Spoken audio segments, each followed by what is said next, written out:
Okay, I think this is on.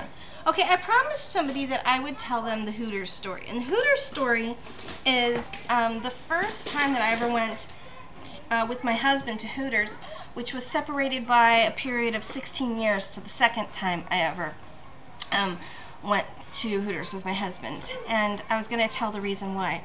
Now, the whole reason by telling this story is that usually, you know, if someone invites a woman or their wife or girlfriend or whatever to Hooters, that they usually leave there with the wife saying, "I will never go there with you again." And actually, what happened was the reverse. He said that to me, "I will never go there with you again." So this is what happened. I think I was still pregnant at the time when I went. And this was in Alaska. And I walked in, and I knew the greeter, and so she and I were chitting and chatting, and the first thing she says is something to me about massage.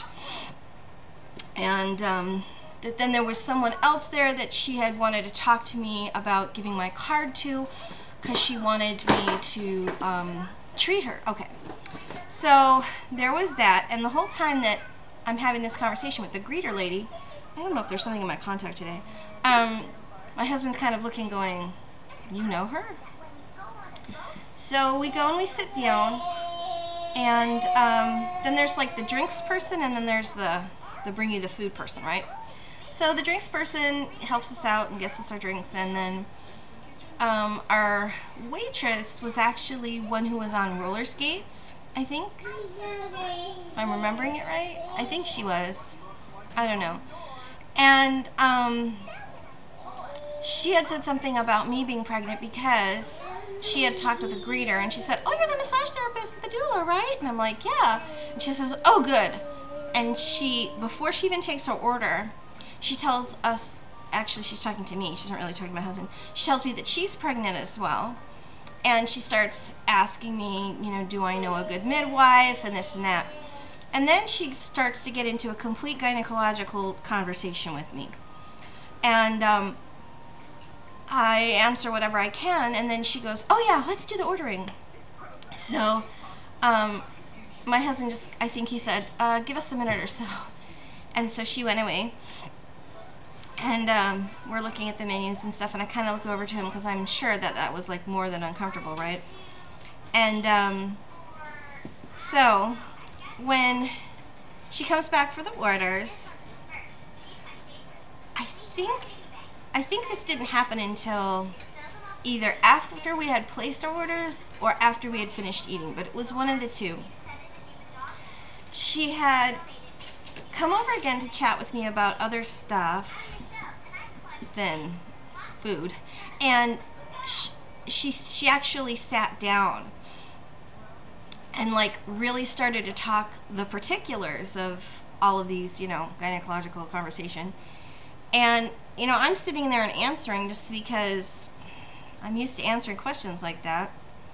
And you know, I sort of did take into context the fact that we were eating, but at the same time I was trying to help her out to get to, you know, the person who she wanted or something, I think.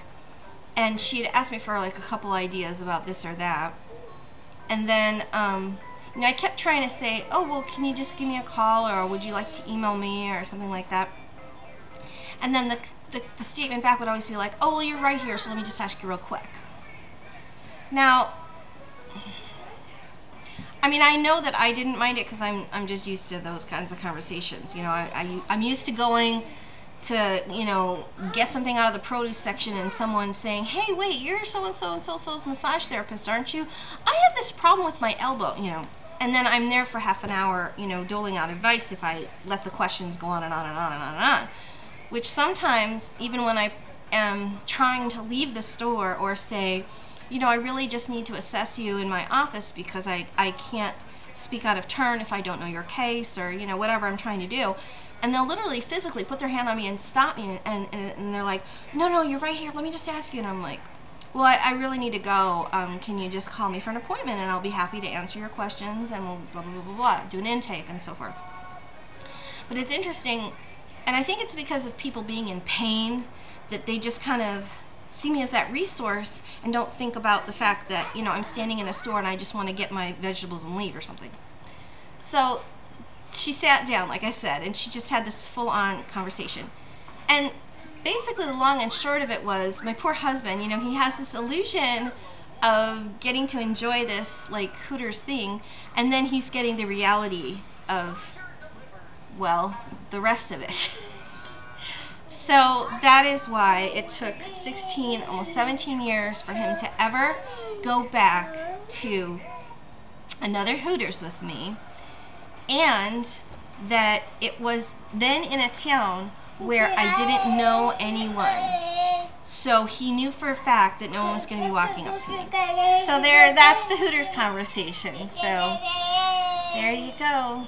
Right, blessings.